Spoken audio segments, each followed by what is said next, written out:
Well, let us start then. What we are going to talk about today is the Urban Economic Resilience Performance Diagnostic and Planning tool that will help you move through the challenge of understanding the situation of urban resilience in your city, also to identify the actions that need to be taken to improve it, and thus achieve the objectives of the project which have been just explained to you.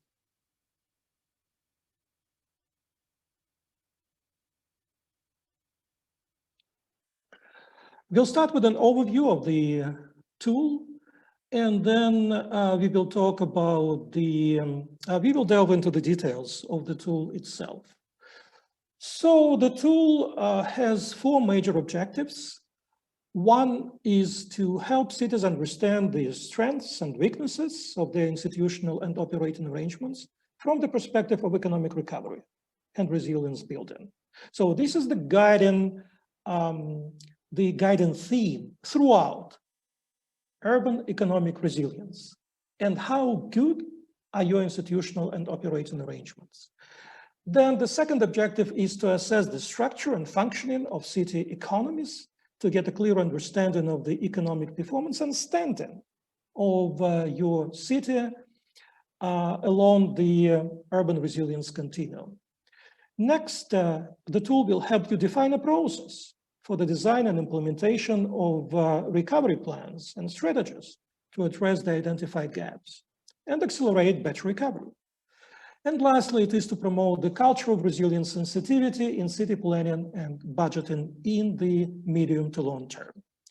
The key users of this instrument include city governments, both political and administrative staff, private sector partners, academia, civil society, but also representatives of the central government, because one important aspect of building urban economic resilience is to create a momentum with locally, but also with the central governments to be able to implement and advance necessary reforms.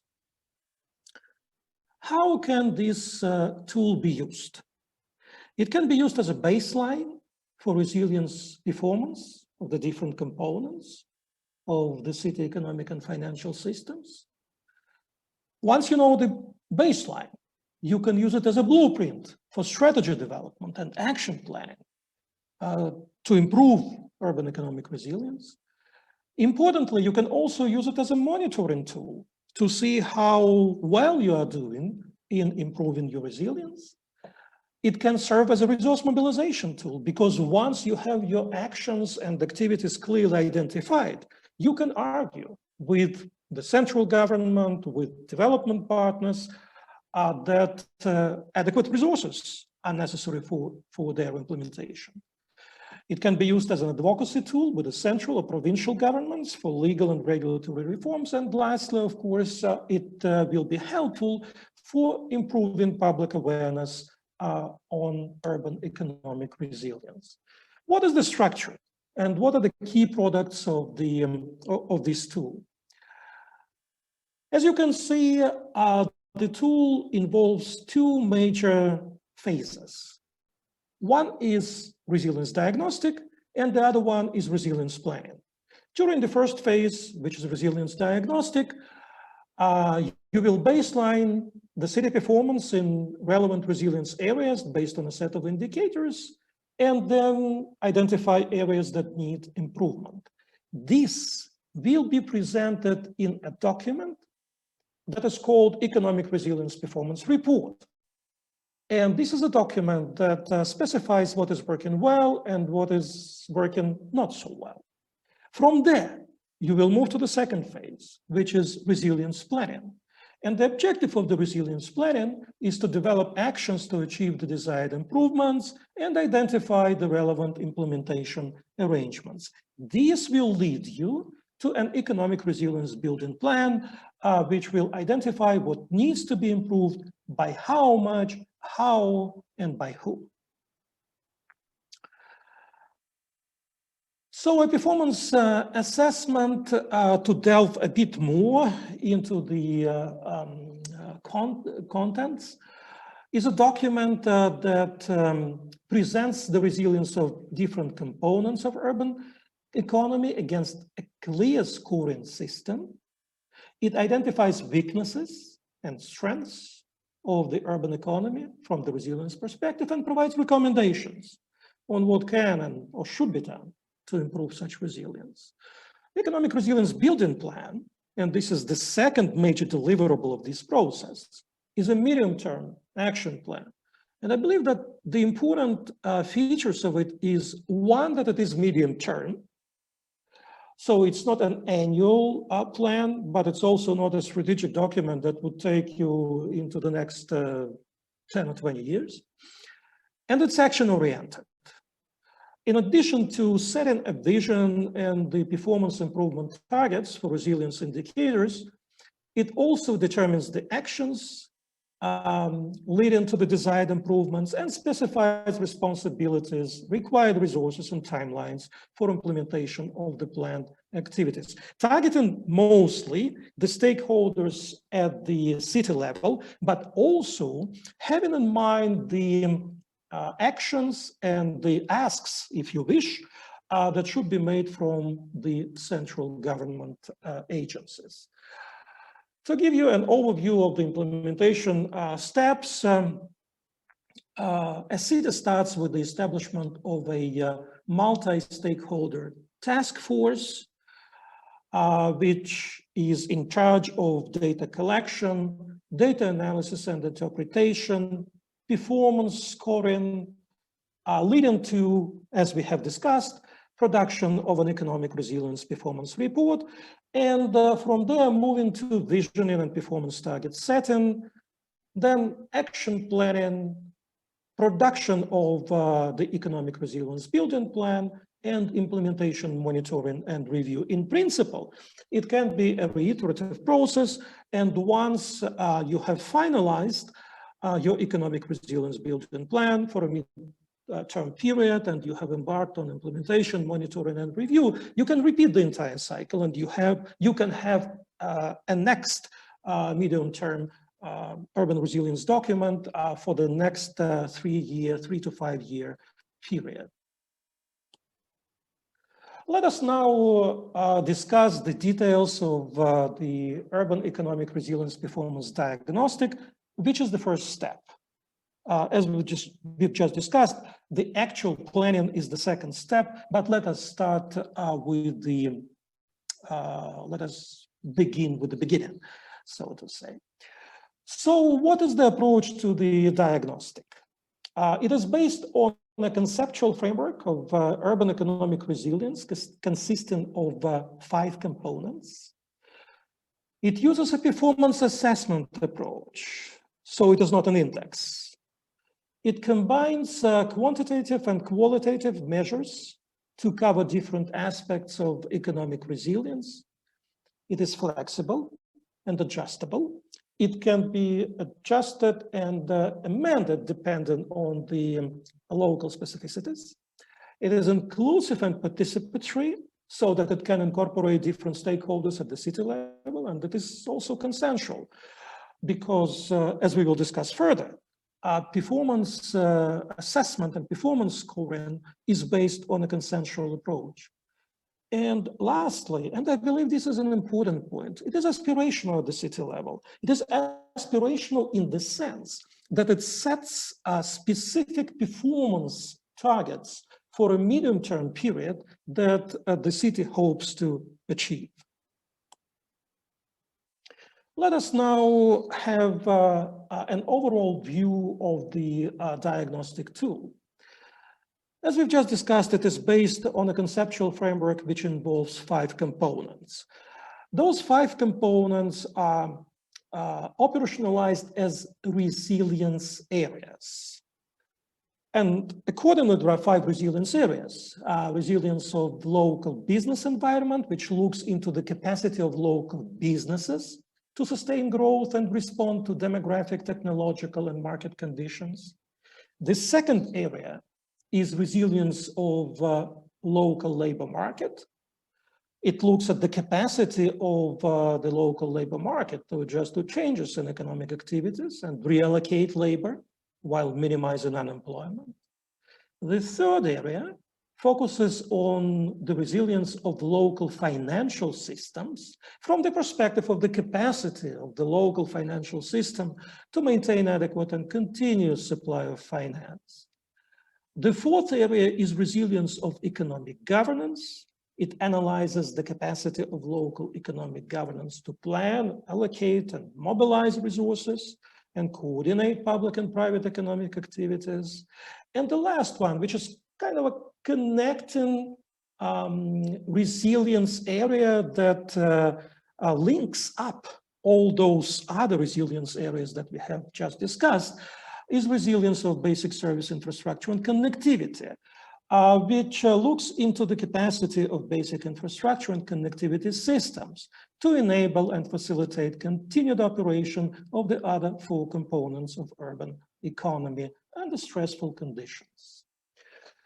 So without going into the details of each of those performance areas, let me introduce the overall structure. So each performance area has a certain number of resilience performance indicators, from 4 to 3 on average. In total, it makes 17 resilience performance indicators.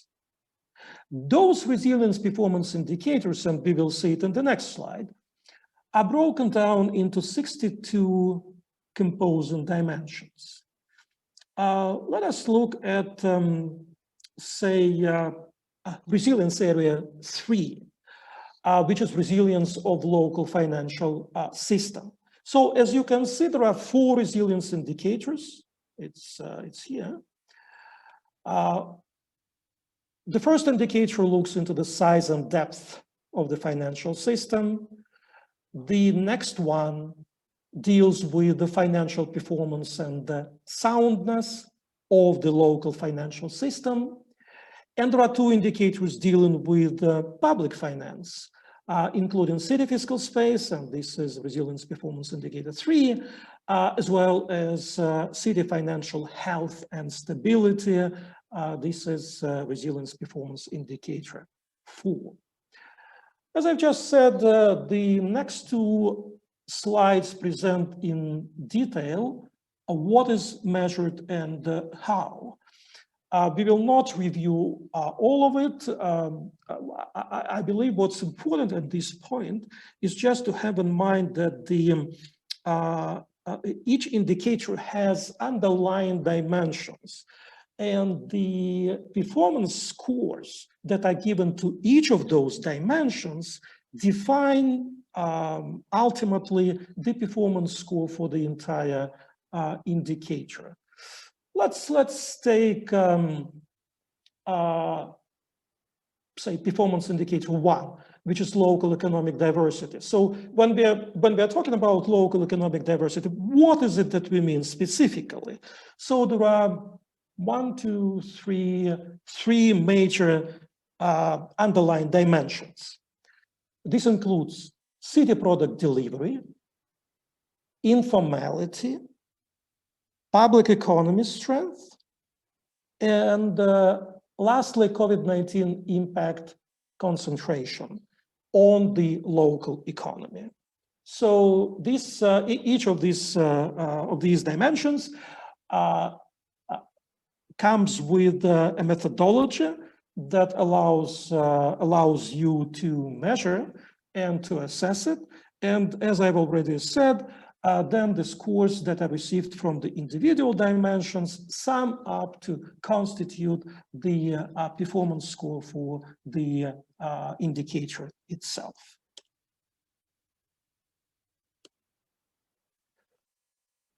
What about data collection? I know that data collection has already started in your city.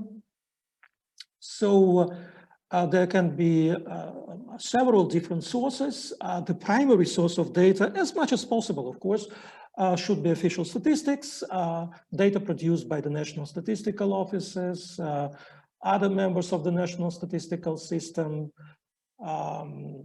as well as other sources of data. And this can be the administrative data produced by the municipality, regional or central government. We know that the city of Tirana produces a lot of administrative data. This can be a very helpful source of data for this exercise.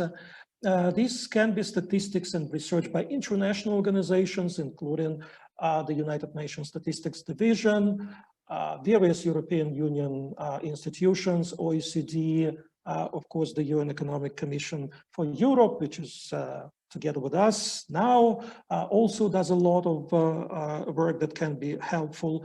You can link up with non-governmental organizations, academia, and others. And there may even be, of course, time and resources permitting, may even be some field research. What we have discovered, for example, where the major gaps are, one such area that we have identified during our workshops was the informal sector. Whereas the informal sector continues to play an important role in many economies around the world, even in more developed economies such as Albania, for example, and even the city of Tirana, still up to 30 or even 35% of the entire employment, although less in terms of the city gross output, is in the informal sector. And the understanding of the informal sector and how it can be leveraged and made more resilient, not to undermine the overall resilience, is a very topical task. But for this, of course, we need to have better data. What about the performance approach? If you look at the panel on the right, essentially performance concerns two aspects of resilience.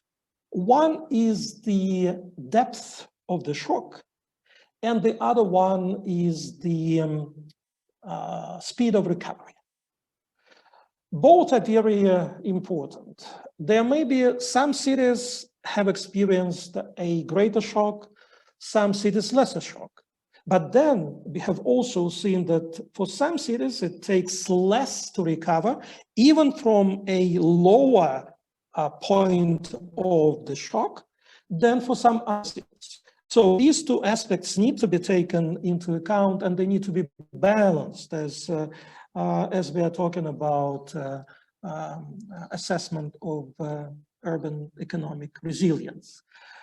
The ultimate outcome of this performance resilience or performance scoring will be a matrix like this.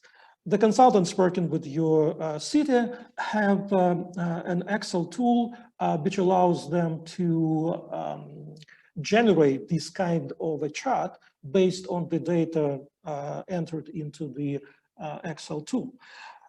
So as you can see, this chart presents performance of a city along all key performance indicators. And what we see here is, for example, a city that is pretty strong with respect to labor market resilience. That's, of course, good news for the city. But then when it comes to economic governance, it's not really that advanced. It's relatively advanced here in business environment, but when it comes to basic infrastructure and connectivity, again, there is a lot of space to improve. This will give you an overall picture of the performance of your city, but of course, then proceed to more meaningful actions. You would need to operationalize that performance based on the indicators and underlying dimensions into a set of activities in your action plan to rebuild and to strengthen your city's economic resilience. So how do we actually score performance? I may have mentioned already that the performance is based, that the benchmark for performance is the performance of the best performing cities. We have examples of such cities, as I've just mentioned, who experienced, who have managed to minimize the depth of the shock, but also to accelerate their recovery as much as possible. So this is the benchmark. And there are scores from A to F on a 5-point scale, where A is performance associated with a very strong capacity to ensure economic and financial resilience that ensures minimum impact, while also allowing for a quick recovery. B is just a notch down, that strong capacity. C refers to an average performance, when the city's capacity to mitigate the crisis suffices to achieve low to moderate levels of impact and a somewhat longer recovery period. D is a peak performance, and F essentially is a lack of own resilience, such that without very substantial support from the central government or from some other external agencies, a city would experience a very strong shock. And as we said, the performance scoring is aspirational. You should not be set back by the low scores. If you believe that this is a low score, this means that there is also a lot of room for improvement. You have a lot of space in which to work and in which to improve. So in a way, it's quite inspiring, the fact of that aspiration. And again, I would like to stress that the performance scoring should come from a consensus via a series of collective engagements and workshops. And this is why my colleagues from UNECE just mentioned that there will be a series of workshops. This is not some kind of an audit when an auditor comes from outside and tell you, you guys are doing well or you're not doing well. No, in this case, it is you who decide on the performance scoring. So how in practice do we assign the scores? The guideline, which was developed for application of this tool, identifies the scoring metrics for each and every indicator.